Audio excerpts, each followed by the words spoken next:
السلام علیکم. آزاد کاسٹ کے ساتھ میں ہوں سزین جہان خان اور میرے ساتھ موجود ہیں حسن ایوب. ایک چیز میں آپ کو سب کو یہ بتانا چاہوں گی کہ سیکشن 54 ٹیلی کمیونیکیشن ایکٹ، اس میں ایک پروسیس ہوتا ہے کہ جب بھی نیشنل سیکیورٹی کا ایشو ہوگا یا کچھ بھی آپ کو لگتا ہے کہ ملک میں کچھ ہونے والا ہے تو اس کے تحت 18 گریڈ یا اس سے اوپر کا افسر جو ہے وہ آتھورائز کرے گا کال ریکارڈس کو. تو اب تو کال ریکارڈس کا یہ ایک آڈیو لیکس کا کیس بھی چل رہا ہے جس میں ایک سٹانس وہ لیتے ہیں کہ جی ہم آڈیو جو ہے وہ نہیں ریکارڈ کرتے، دوسری طرف سے ایک ٹیلی کمیونیکیشن آتی ہے وہ کہتی ہے جی ہم کرتے ہیں، ان کے کہنے پہ کرتے ہیں، فلاں فلاں کو دیا جاتا ہے. اور ایک ڈیو پروسیس جو ہے وہ 2-3 ان میں پیکا کا بھی آ جاتا ہے، اس میں ٹیلی کمیونیکیشن، ٹیلی گراف، یہ ساری چیزیں آ جاتی ہیں. باقی پی پی سی کی بھی کچھ پروویژنز آ جاتی ہیں. اب تو یہ انہوں نے ایک چیز آن ریکارڈ آ گئی کہ یہ چیزیں جو نوٹیفیکیشن ہو گیا کہ جی کالز ریکارڈ ہوتی ہیں. اب یہ ٹھیک ہے کہ جی ملک کو سیکیورٹی ہے، محرم ہے، اس کے لیے ریکارڈ کی جاتی ہے، لیکن اس کے علاوہ جو ویسے کسی کی آڈیو نکلتی ہے اوور آل کسی سے بات کرتے ہوئے، وہ پھر کون کرتا ہے؟ اچھا اس میں سمجھاتا ہوں آپ کو بات.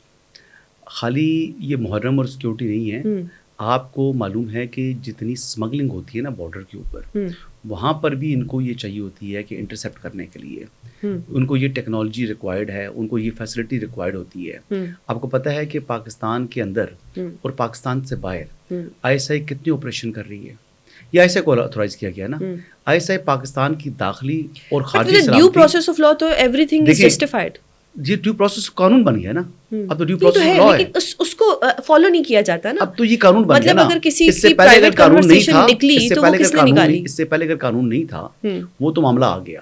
اب تو آتھورائز ہو گئی ہیں، قانونی جواز مل گیا ہے ان کو جو پاکستان کی داخلی اور خارجی سلامتی کو انشور کرنے کے لیے.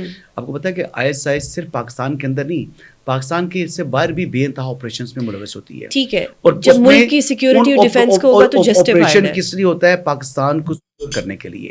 یا پاکستان کے اندر کوئی در اندازی نہ کر سکے، پاکستان کے خلاف کوئی سازش نہ کر سکے، تو یہ وہ ہمارے لوگ ہیں جو خراج تحسین کے مستحق ہے. لیکن سم ہاؤ ہم لوگوں نے اور ہمارے کچھ معزز ججز نے ان کا تمسخر اڑانے کے لیے اب آپ پھر نیگیٹو کی سائڈ پہ آ رہے ہیں. وہ پوری ججمنٹ اٹھا کے پڑھیں گے جو آرڈرز آئے ہیں. حسن آرڈرز پڑھیں. ایک طرف کہتے ہیں یہ آ کے دگل صاحب کے جی ہوتا ہے، پھر ایک دن کہتے ہیں نہیں ہوتا، پھر کہتے ہیں جی یہ پروسیس ہے.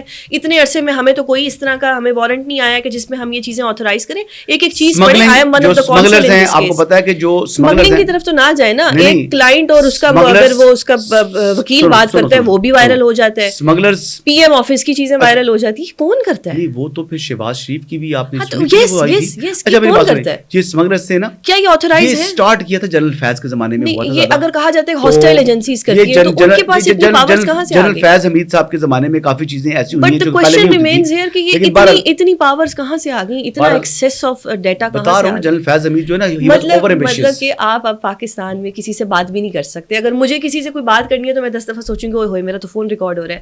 آپ کو کسی سے بات کرنی ہے آپ بھی سوچیں گے غیر اخلاقی باتیں کرنی کوئی غیر اخلاقی بات نہیں. اچھا اس سے پہلے ایک منٹ اس سے پہلے پرواہ نہیں ہے آپ کو پرواہ نہیں، مجھے بھی الحمدللہ کوئی پرواہ نہیں ہے. لیکن اگر میرا کلائنٹ مجھے فون کر کے بتاتا ہے کہ جی یہ جو میں نے کیس میرے پہ ہو گیا یا یہ اس میں یہ افیکٹس تھے جو میں نے کسی سے چھپانے ہوں گے یا جو میں نے مجھے ڈیو پروسیس آف لا کے تحت سامنے لانے ہوں گے. لیکن میرے پاکستانی بھائیوں سے یہی گزارش ہے کہ یہ فون آپ کا ریکارڈ ہو رہا ہے اور اس کو بڑا سوچ سمجھ کے سنیں اپنی کالز وغیرہ. جو چیز میں نے خفیہ رکھنا چاہوں وہ کوئی بھی پاکستان میں کچھ خفیہ رہ جائے گا، نہیں رہ سکتا، وہ کوئی نہیں سن سکتا، نہیں رہ سکتا. ہاں یہ بتا رہا ہوں میں آپ کو.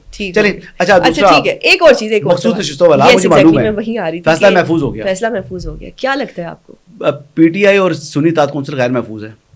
فرسٹ ریئیکشن تو میرا یہ ہے. ٹھیک ہے. اور دوسری بات یہ ہے آپ کی تو یہ دلی مراد شکر ہے، دلی مراد شکر ہے کہ یہ کیس اپنے منطقی انجام تک پہنچا اور اس کا فیصلہ محفوظ ہو گیا. مجھے تو یوں لگ رہا تھا اگر بلے کا نشان نہ چھینا جاتا تو یہ عذاب گلے ہی نہ پڑتا. مجھے تو یوں لگ رہا تھا کہ یہ عذاب گلے پڑا کیونکہ بلے کا نشان چلا گیا. میں بات کروں، مجھے لگ رہا تھا کہ 2-3 معززین ایسے تھے جو کہ مستعفی ہو کر وکالت کا اپنا پرانا جذبہ جو ہے نا اٹھا کر دوبارہ آ جائیں دلائل دینے کے لیے. ٹھیک ہے. لیکن وہ شکر ہے کہ کیس کا فیصلہ محفوظ ہو گیا اور معاملہ رک گیا.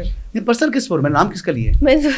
میں تو معززین کی ذکر کر رہا ہوں. میں بھی ایک معزز شخص کی بات کرتی ہوں کہ جب ایک پارٹی کو ان پہ اعتراضات ہیں تو وہ معزز شخص کیوں بار بار وہ مستعفی ہو کر وہ آ جانا تھا. انہوں نے وہ باتیں کی، انہوں نے وہ باتیں کی جو کہ باتیں مطلب بندہ سمجھ نہیں سکتا کہ یار یہ باتیں تو اپیل کے اندر جو اپلیکنٹ ہے اگر آپ کے معزز ہیں تو وہ معزز کے پاس یہ اختیار ہے کہ وہ سوال کر سکتے. جب آپ ایک ججی کی کرسی پہ بیٹھتے ہیں تو you have the right to ask the question. میں معزز کی بات کر رہا ہوں, آپ جج کی طرف لے کے میں نے ویسے کہا. اچھا میں جو ایک اور اہم بات کرنا چاہ رہا ہوں کہ اس کیس کے اندر دیکھیں آرٹیکل 51 بڑا واضح ہے. ٹھیک ہے. کیوں سنی اطاعت کونسل غیر محفوظ ہے؟ کیونکہ سنی اطاعت کونسل نے تو خود الیکشن کنٹیسٹ کیا نہیں ہے. اب فیصل صدیقی صاحب نے, اب آج جو جواب تھا اس میں فیصل صدیقی صاحب نے اور سلمان اکرم رجا صاحب نے, آپ مجھے بتائیں کہ کون سا جو آرٹیکل انہوں نے کوٹ کیا, کون سا الیکشن ایکٹ کی چیز انہوں نے کوٹ کی, کون سا ان کا ایسی دلیل تھی جو آئین اور قانون کے مطابق تھی. انہوں نے تو خالی ادھر کی ادھر کی ادھر بات مارتے رہے. اب وہ موقف ان کا یہ ہے, وہ چاہتے یہ ہیں جی کہ کسی طریقے سے کریٹو کیا کہتے ہیں رسپانسبل, یعنی سادہ الفاظ میں اگر بتا دوں تو وہ چاہ رہے تھے کہ کسی طریقے سے جو عدالت ہے وہ کانسٹیٹیوشن کو نام نہیں لیا انہوں نے, وہ کانسٹیٹیوشن کو ری رائٹ کر دے اور یہ سیٹیں جو ہیں یہ پی ٹی آئی کو یا سنی اطاعت کونسل کو دے دے.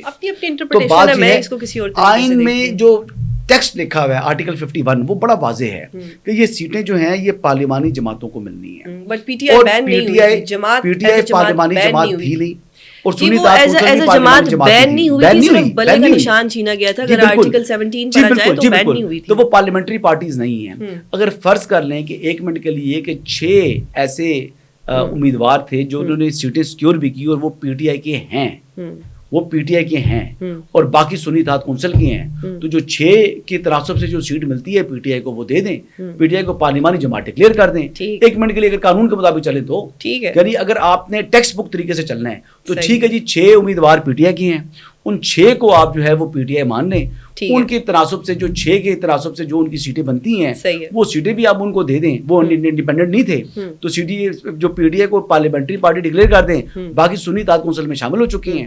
تو سنی اطاعت کونسل جو ہے اس نے وہ پارلیمانی پارٹی تھی نہیں, اس لیے 0+200 ٹھیک ہے. ایک ہم بچپن سے سنتے آئے ہیں کہ ڈیوائڈ اینڈ رول, جی کہ لوگوں کو آپس میں لڑائی رکھو اور خود جو ہے وہ رول کرتے رہو. یہی سب کچھ ہو رہا ہے پی ٹی آئی میں. جی ڈیوائڈ اینڈ رول کی پالیسی بڑی جو ہے وہ چل رہی ہے. اب جب پی ٹی آئی کا لیڈر جو بانی ہے, میرا کپتان ہے, جب وہ ان سب کو بلاتا ہے کہ آؤ میرے ساتھ میٹنگ کرو, تو میٹنگ کرنے نہیں دی جاتی. مطلب ایک خاص جماعت کو اتنا فائدہ ہو رہا ہے کہ وہ کہتے ہیں نہیں آج خان سے یہ بندہ نہیں مل سکتا, اگر یہ مل گیا تو ان کے تو جو پارٹی میں ڈفرینسز آ رہے ہیں وہ تو کلیئر ہو جائیں گے.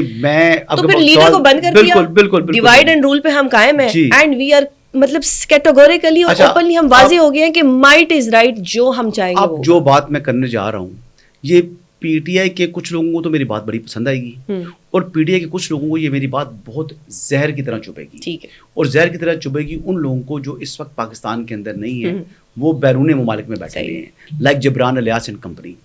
اب پی ٹی آئی کے وہ لوگ جو کہتے ہیں کہ پی ٹی آئی کی اپنی صفوں کے اندر غدار بیٹھے ہیں, تو میرے خیال کے مطابق جو سب سے بڑے غدار ہیں وہ تو پاکستان چھوڑ کر ملک سے باہر بیٹھے ہوئے ہیں. اب اس میں وہ ایک کیا نام ہے جو اکثر بات کر رہا ہوتا ہے, ایون کہ جو آزاد ڈیجیٹل کے اوپر بھی بڑے حملے کرتا ہے, شہزاد اکبر. اچھا ہاں شہزاد اکبر. وہ شہزاد اکبر جو ہے جو کہتا تھا میں پاکستان سے کہیں نہیں جا رہا, میں پاکستان میں رہ رہا ہوں, وہ اس طرح بھاگا پاکستان سے کہ دوبارہ مڑ کے دکھائی نہیں دیا. روز عجیب و غریب قسم کی فضول باتیں کر رہا ہے. تو وہ کبھی جناب کس کو غدار کہہ رہا ہے, کبھی دیکھیں ابھی یہاں پر دیکھیں آزاد ڈیجیٹل میں نا بہت سے لوگ ایسے ہیں, کچھ پی ٹی آئی کے لائک مائنڈیڈ ہیں, لائک یو.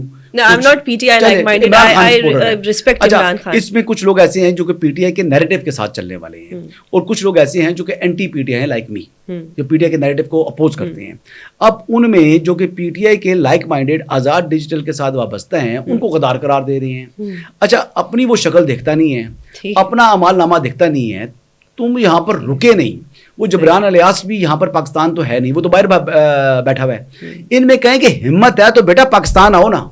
جو لوگ یہاں پر بیٹھے ہوئے ہیں, سمندر کی گہرائی کا اندازہ تو وہ بتا سکتے ہیں, پانی کو اتر کے بتا سکتے ہیں. جو آج پاکستان میں رہ کر بھی وہ پی ٹی آئی کے نظریے کے ساتھ کھڑے ہیں یا پی ٹی آئی کی حمایت میں بول رہے ہیں, ان کی کریج تو تم لوگوں سے تو کم از کم زیادہ ہے. ان کی وہ کہ میں آئی ایم نوٹ, مطلب ان کے ساتھ کو میں الائن نہیں ہوں, میں ان کی بات پسند نہیں کر رہا, ان کے نظریے سے میں مخالف ہوں, لیکن میں پھر بھی کہہ رہا ہوں کہ اخلاقی طور کے اوپر ان میں تو کم از کم اتنی غیرت ہے کہ وہ پاکستان میں ہے. لیکن تم لوگ تو اتنے بے غیرت ہو جو پاکستان چھوڑ کے بھاگ گئے ہو, یعنی جوتیاں چھوڑ کے تم بھاگے ہوئے ہو باہر, اور تنقید ان کے اوپر کر رہے ہو کہ جناب یہ لوگ غدار ہیں.